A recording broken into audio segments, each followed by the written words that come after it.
Please subscribe and don't forget to press the bell icon to get notified whenever we upload a new video.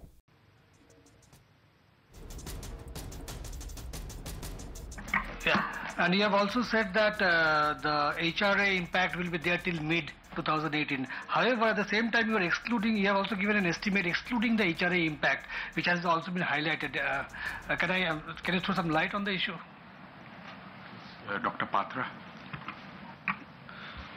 If you recall, in the Monetary Policy report of April 2016, we did a detailed analysis of the 7th Pay Commission and its recommendations.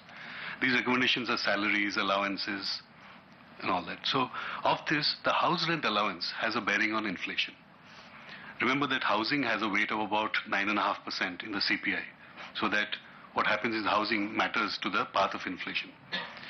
Now, what the CSO does when it measures housing is that while it collects rentals from all over the country, for the government housing, it imputes a house rent, which is the house rent allowance. Now, when we came with the 7th Pay Commission's recommendation, the house rent allowance was increased by 105.6%. So that is what it would impute, but that is not real inflation. It is just a statistical effect which is boosting up CPI.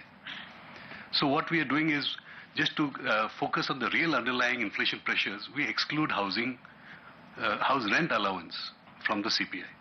So you can see that we have presented those projections and we have underlined them to bring your attention to the fact that when you assess inflation, please exclude the house rent allowance effect because it's purely statistical.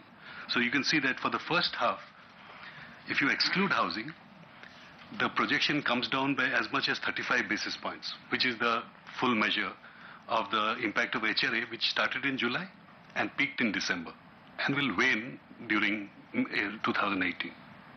That's why the underlining. Thank you.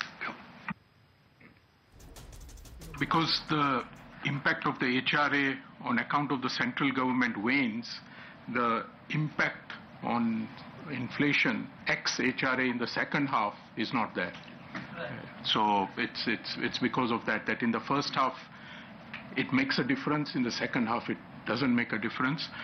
Going forward, as state governments roll out their HRA revisions, we would have to be cognizant that we need to exclude that from the CPI index to gauge the exact amount of inflation.